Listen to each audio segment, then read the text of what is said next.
Salam bergen, men yakında maksat hip hop, yani Türkmen hip hop'ı ele alayan bir hip hop programması başlatmaya karar verdim ve bu ilkinci şeyle gururumuz olur.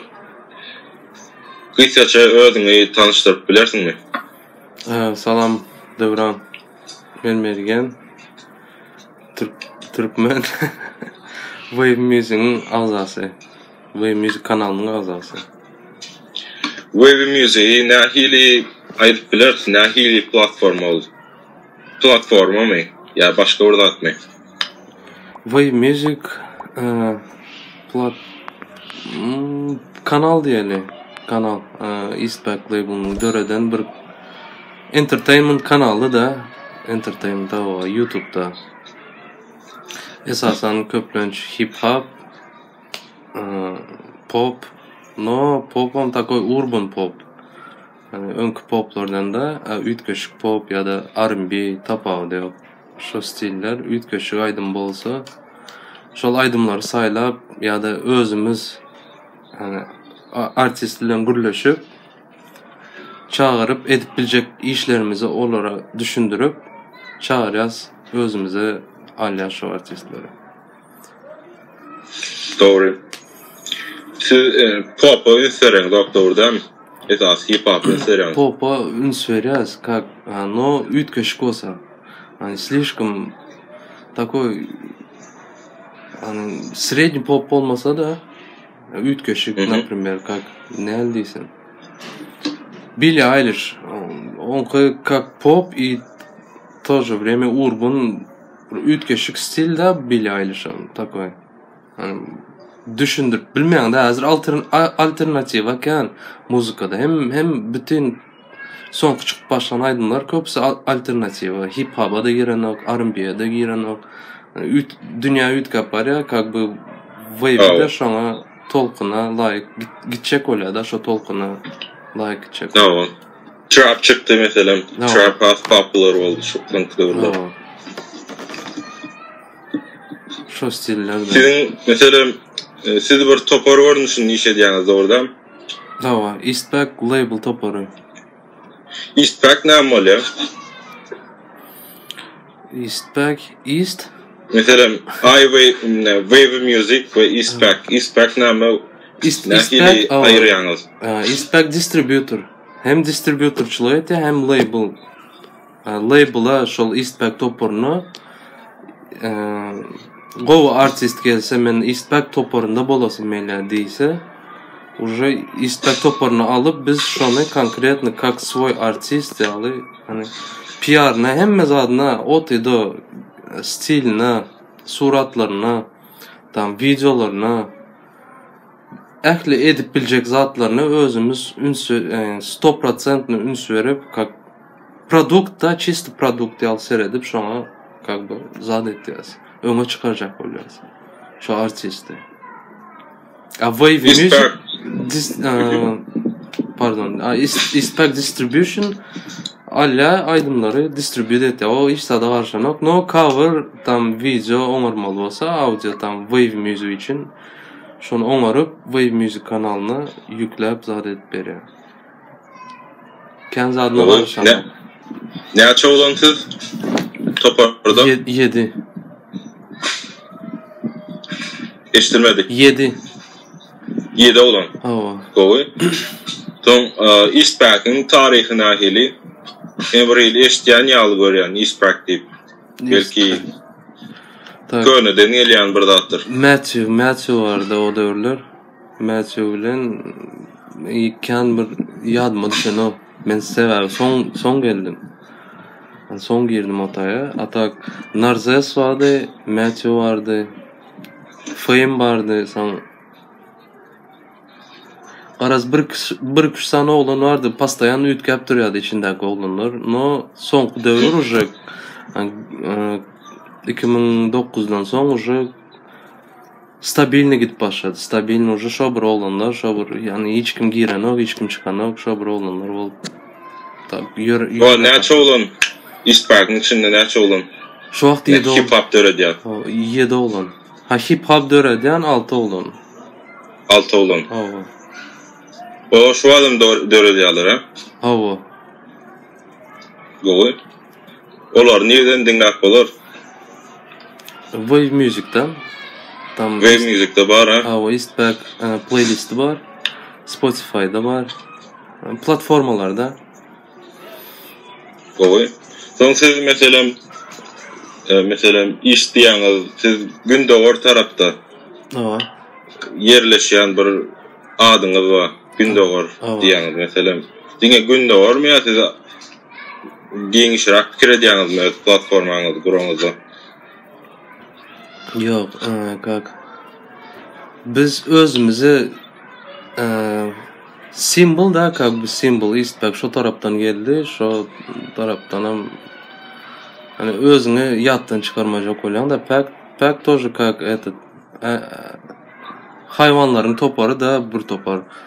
Ayı tam короче pack olar wolf pack. Şu tipa şoň aldı. Nu onu diyecek olan diňe öz ýeriňizde değişli därli başka yerlerdäki adamların içine girdi ýa-ni. Hawa. No biz istip biz özümüz çista şo taýdan çykyp ýörep gaýdy oturda, ýörep gidi otur bir ýere. Nira gidi oturan özüm bilen no bar vision. Şo tarapa ýöremek. Gitmek şo tarapa. Goy. Yokardan belkalar, burdatlardan ýalar. Problem öyle. Umuman ne siz hip hop diýäňiz, sizin göz ýetimiňiz nähili ka meselem. Elbette siz bir tarapda hip hop label, bir tarapda hip hop ýa-da şu alternative müziklary içinde alýan bir kanal.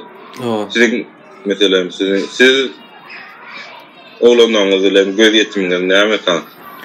Näme pikiriňiz bar? Nämeler etmek isteýäňiz? Oğlanlarım hemmesem başlaýar, hemmesem başlaýar, hemmesem milaman. Yani любой aýdymy dinleýär. Tam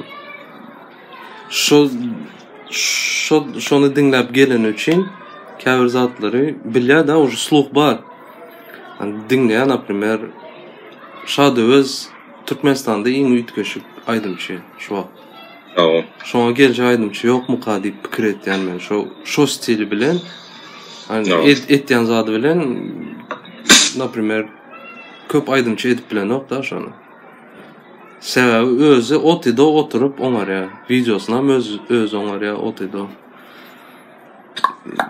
Şo taraplaryny düşünsek, atak bizim gitmek isteyen yolumuz daşar yurt artistlerini almak. Например, şu wagt Wave Music'in içinde Türkiye rapperim var. Türk rapperim hem var, например, ikisany. Yakında yine köpülür deyip pikir etýäs. Almakçı da yine. Onu nähil çağırıp bilýäňiz meselem özüňiz nähili tanadyp daşar ýurtdaky adamlar çağırıp bilýäňiz. Çağırıp şonu getirip bilýäňiz özüňizde. Näme diýäňiz? Şu wagt biz hiç sad edemiz ok. Ol tanıyan oğlanımız şu wagtky rapper biz bilen işleşýän. Öňden bäri tanıyan. Şol misal şu ýandaky ýene bir aýdymçy bar rapper тоже Rest. Şolum yanında geldi da şonu şu tanışıp bolan üçin yanında geldi. Şonu görüp men pikirimçe eğer şol normal dinlenip başlasa YouTube'da views köpelip başlasa uje daşardaky türetski rapperlerim hem öz gelip başlar diýip pikir etýär. Men pikirim. Sebäbi görýär bu kanalda yani ösüp otur aýdymçy özüni dinledip bildi. Значит men hem şuna может bir zat edip berip bilen pikirinde bolup biler da aýdymçy. Tamam. Şo pikirde hazır ýöreýäs. Hip hop diýende näme gözüňe gelýär? Teňçi hip hop näme? Hip hop B.I.G. Tupac. Şolar gözüme gelýär. Başga hiç zat gözüm. Umuman hip hop diýende teň durmuşunda elbetde Sen hip hop halan soňsuz işler edýän, ya dinleýän, ya da meşgullanýan. Men hip hop bol şal ýaşap bilemok da, men çynymy aýdaýyn, men ýaşap bilemok. Men özüm kak rapper da, no artist R&B stilde aýtjak bolan. Men hip hop'un içinde, men hip hop'u bilýän, no içinde ýaşap bilemok. Например, ta hayalı ýaşap bilemok. Düşündüm. Olar konkretni ýaşap içinde gezip aýlanyp gören oglanlar. Yani için oturup o albüm çıktı, bu albüm çıktı, bunu dinle, например, ya da ne bileyim. Şu durmuşu, şu stili özüne singdirjek bolýar da, singdiren. Şu stilde giyinip, uje ne bileyim, şu etdiýän hip hopda bolýan zatlary özüne singdirip durmuşuna uje zat eden de geçiren.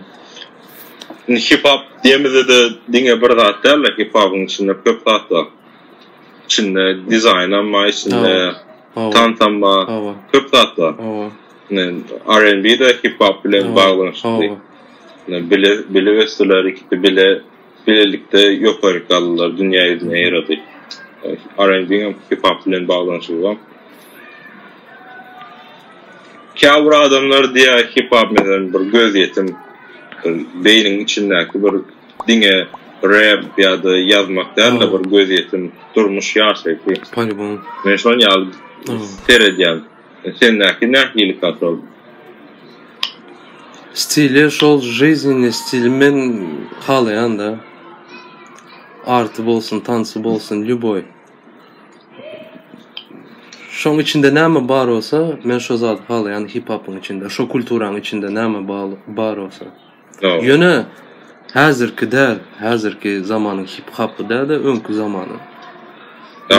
Old school hip hop. Cool.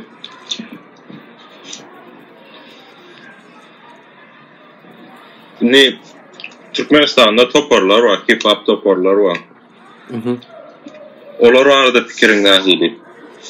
Hip hop toparlar, näçe kany var? Olarla narahatlaşyň nähili? Nämeler etmek isleýäňiz? Edýän işleriňiz barmy suwallar? Toparlar bilen Darkroom bilen işleşdik. Tam Urban oldy. Şol ikisi bilen işleşdik boldy. Darkroom bilen başga kaýsy bar? Urban oldy. Iskan.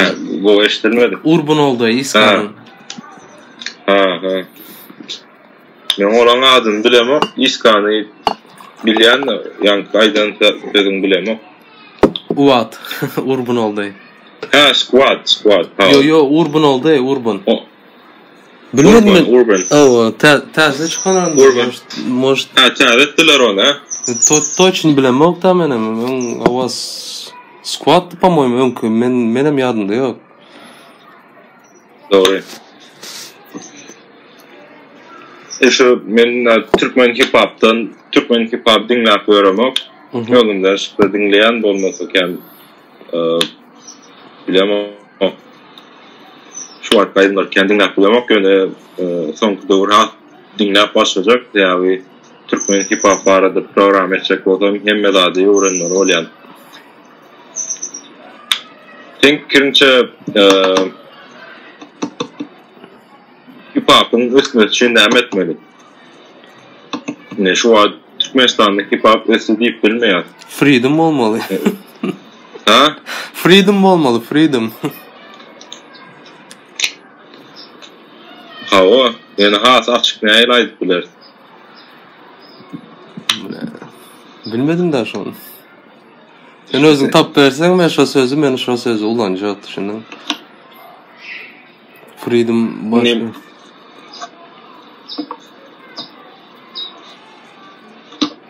Biz mesela Türkmen hip hop'u dünýä ýüzüne ýaratmaly, dünýäyi biz dinlemeli. Näme etmeli şoň üçin? Sen pikiriň. Konkretni başga misallar görýär. Amerikan hip hop'u dünýä ýüzünde dinlenýär. French hip hop dinlenýär. Bular köp kynçylyklar çekip şu derejelere geldiler. Yakyn wagtda Turkish hip hop'un Tawa. dünýäne ýerap başlady.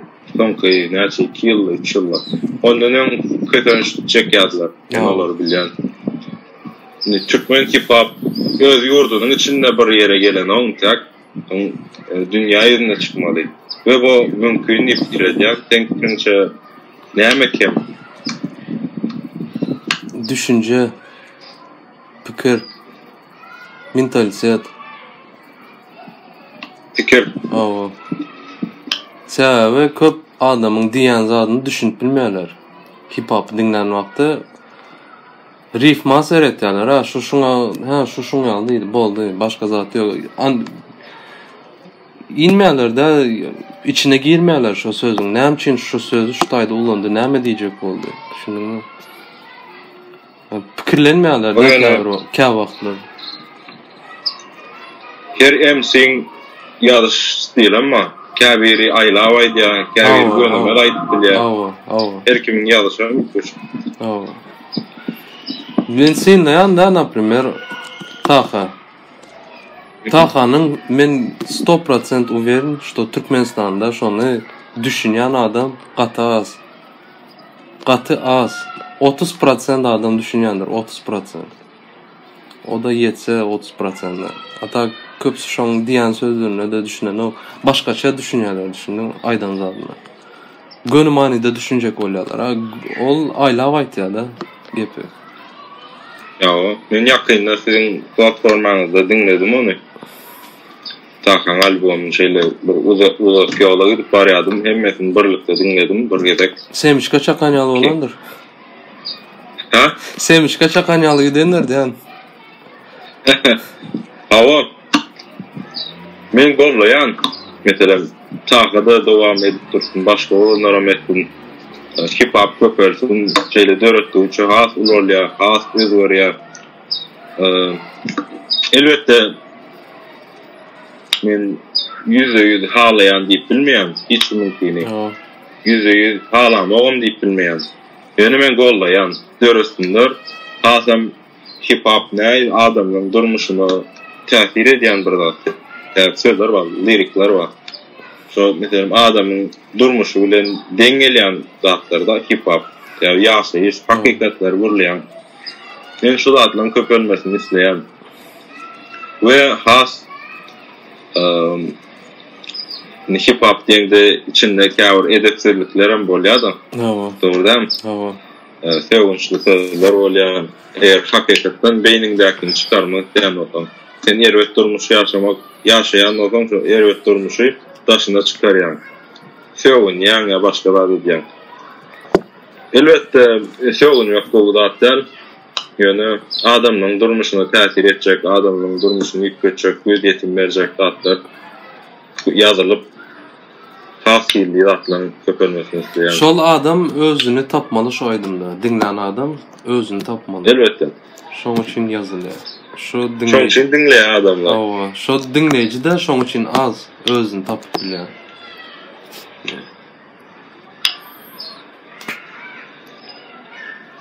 Käwir toporlar özüçe hereket edýär diýip bilersmi? Meselem, men özüm şu maksat hip hopy näme üçin etjek bolýan? Hip hop ulugur güç. Ýa-ni hip hop eýlekdi durmuş ýaşaýyşlar bilen deň zat däl. Hip hop mert bir zatda, mert bir zat. Hip hop başga toporlar käwir toporlar özlerçe hereket edýärler. Amerikada görýär, köp topor ýa-da köp MC'ler birleşip köp işler edýärler we dowamly edýärler. Terezi duran ýöne bir zatlar çykyp duranlar. Belli bir başarlyk almak üçin men okan makalalarymda, okan başarylykly hekaýalarda sereden adam birleşmek. Mesela prodüserler birleşýär. Birleşip aydın döredýärler mesela üýüşüp. MC'ler birleşýärler. Ýa-da videograflarlar birleşdirýärler. Mesela men bir rapper bolsam, rapper Alyada mesela men pulum var, men budget zadım mı? Alyada o taydaki soğuk düşürüyen, klip düşürüyen, o taydaki klip düşürüyen getiriyor, gel işte diye. Hem olar pul alan ya, hem şu taydan men pul alan ya, şu tayda birlik görüyor. Yani men Amerika'da elbette beeflerim var, birilerle bir satışçılar olurum var. Olum bir biznes. Yani neticede birleşiyorlar, terede oturdum. Bizde şol bağ mı yok mu? Sen fikrin. Ben doğal terede bilemek in yoğuşadan terede. Şo kulturanı eğer şo kulturanın içinde yaşap gören artist bar olsa hakikaten şo kulturanın ösmeğin isteyen artist bar olsa öz geliyor. Ya da yaz ayt ya yani maslahatlaş ya da olanlar davay şunu ne şunu alaytsak böyle ya da şunu ne şunu alaytsak böyle. Biz etçek olduk, elimizden geldiğince etçek olduk. Baştan eğer şol maksat bilen girdik şu işe. Bolanok da Türkmen... Ne için bolanok? Bilemok, men Türkmenlerde şoňaly zady var, men düşünüp bilemok da. Bir düşünüp bilemok. Men hiç kime adam diyecek olamok berden. Ya şu artist. Men prosta daşından oturup sıyınlayıcı ya zade sıyınlanmaktım. Biz şonu high level'a çıkarıp bilirtik deyip fikir et yani. Az birleşen olsa. Elbette. 4 milyonda 50 min, daha 100 milyon bolup bilirtik deyip fikir et yani. Belki köp. Awa. Şonu etmek için adam özünden şo zady zıngmaly da ilki. Yükü zıngmaly. Enkimçe maç egom kadiyan. Awa. Şo yükü zıngıp bilse adam. Ne eğer şon yal fikir ediyen oğlanlarımız, gıylarımız bağ olsa bir belli oraya gelip bilmeyen. Şu an ben mesela Mara şakarında hip hop işler ettik. Yani yaklaşık köp yıllardan beri köp kıyınçılık gördük. Yani bizim oğlanlarımızdan kıyınçılık görenler başka oğlanlara kıyınçılık gördük. Çok kıyınçılık intihar devam ediyor. Ya sen toy biznesine boyun eğmeli ya da hiç çok yaşamalı. Sen başkaça pul kazanç yolun yok. Eğer hatırlamda birleştik de eğer biznes yollar açılıp başlar bulamadan artımın eğer birleşmekten en büyük ödeyetiminde benimle birleşmek yok ne yapmayalım başkalarından şeyde birleşip işler edin kredi düzükler bu velayet gelin görüşün elbette görüşülen yerlerim var yok der yani bir cem olmanı uğranlar ben giderim sonra biz yani şu işte şöyle kulum kalan polya yani toy biznesi hip hop öldürüyem kadiyen toy biznesine toy biznesi kalmadı şu vakt. Git. Ha? Toy biznesi kalmadı şu vakt. Yani toy rapperlara var ha. Ne için tema geldim? Kovut tema açtın. Toy biznesi değildin ha. Hazır dünya ütkap var ya. Palibom ütke ya. Sen isleme ütke ya dünya. Sen hoç Afrika'da yaşa ütke ya da. Sen daşından serede otursan ama ütke ya şu dünya. Sen palibom şona bir zat edip içine girip gitme şona. Record başladı. Toy'a gidivereli. Böyle. Ne toy biznesi hip hop ölür ya deyip yan ayttım. Şu arada fikirlerin ayday. Hip hop'u öldüreyim ka. Men fikrimçe yok toy öldüren onu. Men fikrimçe de nem için adamlar birazcık okap başlasa en azından kitap okap başlasa en azından yani durmuşuna ayda bir kitap kenemde ayda küçücük şunu alacak kitap olsa da şuna peyda da ben peyda yönü hani düşünüpler mi kadip fikir et yani hani adamlar bir zat okusa hip hop'a düşünüp bilermika diýip pikir etdi. Şoň aýtýan sözlerine düşünüp bilermika diýip pikir etdi. Metaforalaryna düşünüp bilermika diýip pikir etdi. Demek kitap okuyan. Şonda şo käwr adamlar okamanda sebäpli metaforalara düşünüp bilenok. Sen o taýda, например, atýan da prosta tak aýtýan Galileya diýdim. Köp adam tanamaýar Galileya. Aýdymyň içinde, şo rapyň içinde Galileýany ulandyň, ýöne köp adam tanamaýar şonu. Prosta tak diňläp gitýär Galileya şo. Ya da şoň bilen bile aýtdy artist bilen bile. Tak girip şo sözüne zat etmeýär da näme diýjek bolup diýip gözlemeýär aňardan nerden. Ya şu söz näme ya da şul aýdan zady näme diýip gözden okmuka diýip pikir etdi. Köp adam. Rapperlar bir sözü ya, şu sözü näme diýjek bolup bu MC zat diýip gözden oklar diýen. Bizi köplenç daşar ýurtdaky okap ýören studentler dinleýär. Bizim statistikamız YouTube'daky. Yani toyda platformalarda hem şeyler. Rusya, Turkiya, United States köpel başladı, например. Amerika'dan olanlar dinlep başladı bize. Men beýenýän şoňa zada daşar ýurtdaky studentler ýa-da daşar ýurtdaky türkmenlerimiz bizi dinlep uşu goldap başlady da etýän işimizi. No, gollanarlyk iş edýän. Emme hip hop olanlara gerek bir iş. Также toy artistleri. Hip hop toy biznesi hip hop öldürýär diýeniň manysy. Şu wagtky özümizi alamasak toy biznesi entertainment ýa-ni şatlyk çagalan olam köneden gelýän özök hindi Azerbaycan sallardan esasında düzülen bir sistema. Ve many käwr olanlar var ýa-ni hip hop imerle doly. Özlerçe bir stil düzüp rap ýazyp şoňa toy etdiler. Toydan pul galanýarlar. Belki ne ala etdiler. Ve men belli orada ýaşap görkem bar çıkalgan toy. Pul galanjak bolsaň. Konterde medip gördük, her ýyl başga uğurlar, barlak gördük. Satjak bolup gördük. Kıyın. Birinjilik bilen özüň etmeli. Album satjak mı özüň satmaly. Başga birine satdyrsaň ol işi düşünen ol. Meselem. Onu ýaly iş edýän adamam ýok. Soň özüň etseňem sen bir hip hop artist, onu ýaly işleri görmeň dogry däl. Şo kynçylyklardan çykyp men toy biznesine gitmärin diýip özüme zat goýdum. Hip hop oğlan olup men şo taýda entertainment adamlar şartlandyrmalylar. Gurlemeli, onu gurlemeli. Özüňe değişdirýän duýgulary adamlara duýgu berjek bolmaly.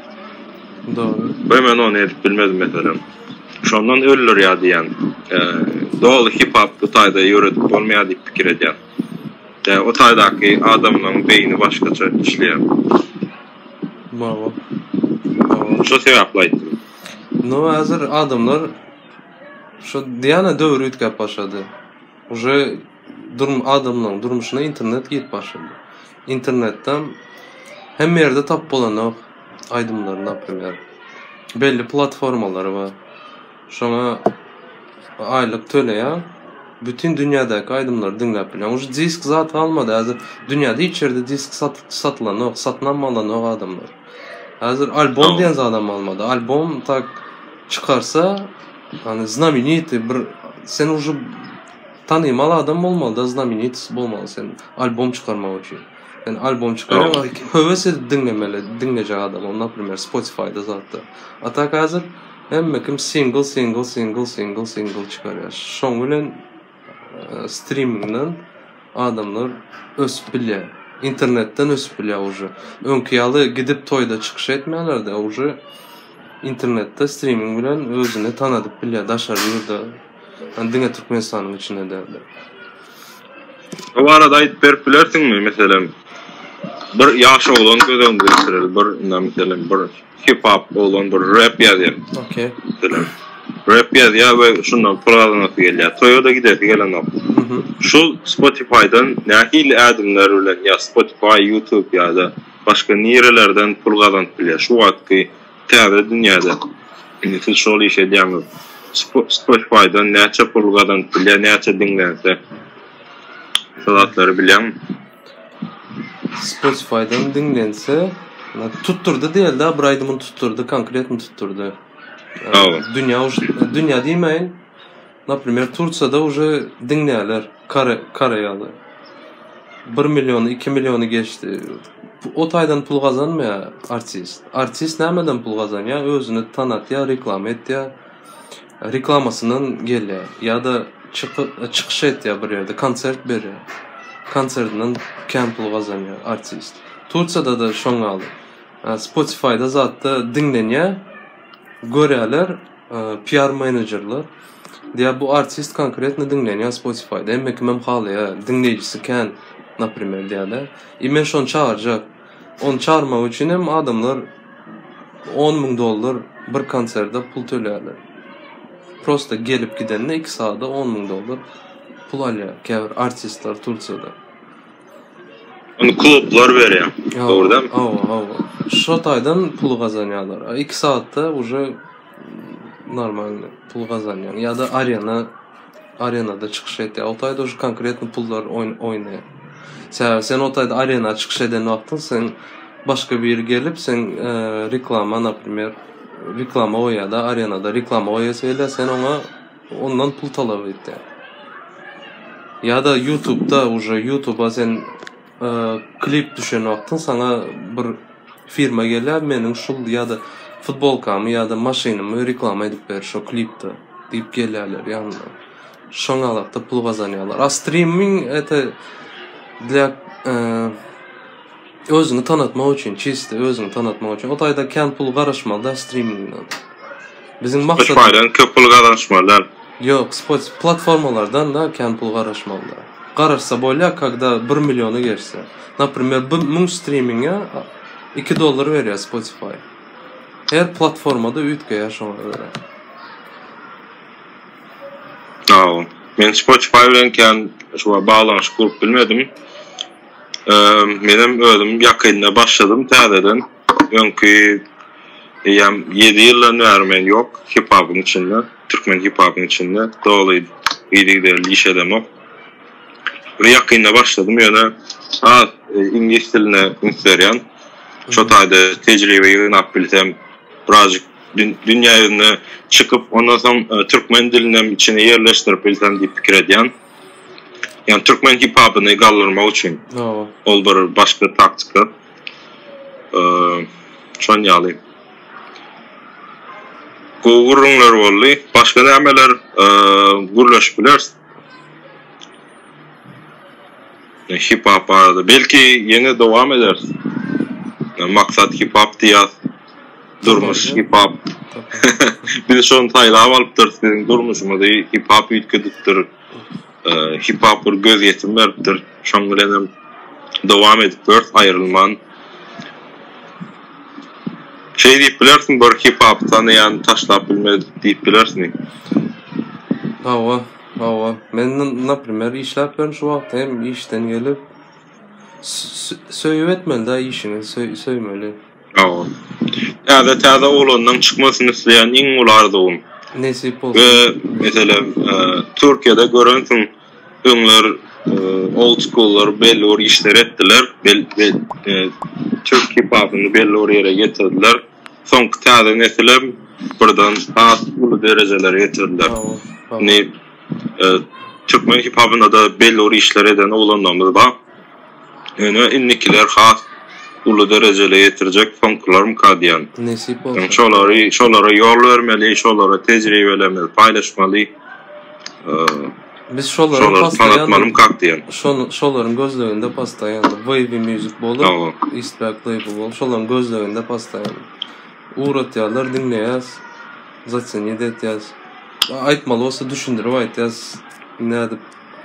Hani hays tarafı, hays uğra gitsem qoğuyla. Dünya yüzünde köp misal var. Bize yol orkacak festivaller var. Başka edilýän işler var. Biz şolar etmesek belli oraya gelip bilmeýär. Belli or misallar var. Şolar etmesek belli oraya gelip bilmeýär. İň esasy egoňyzy elbetde hip-hopda sen dik duruş gerek. Özüňe göwüň yetmek gerek diýär. Deň sözleriň şu taýdan çykýar. Ýöne bärde menlik, men senden üstün, sen menden keçi, pes, on ýazatlary biraz bir aýryp, birlikde iş öğretmeni pikirlenmeli kalýan. Men bilen öğretmeyene başkaları bilen öğretip köprak içki aragatnysda hereketde bolmagyny isleýän şoň ýaly nesip bolýany dowam edeli. Başka wagtlar sizin oğlandan çağırma izleyen eğer kabul etseler. Nesip olsun. Onam wagtlar gürleşeriz. Bor sağ olana. Bolya sağ olun. Wagtyň üçin. Minnettar çağıranın için. Bolya. Sağ ol. Sağ olun da var.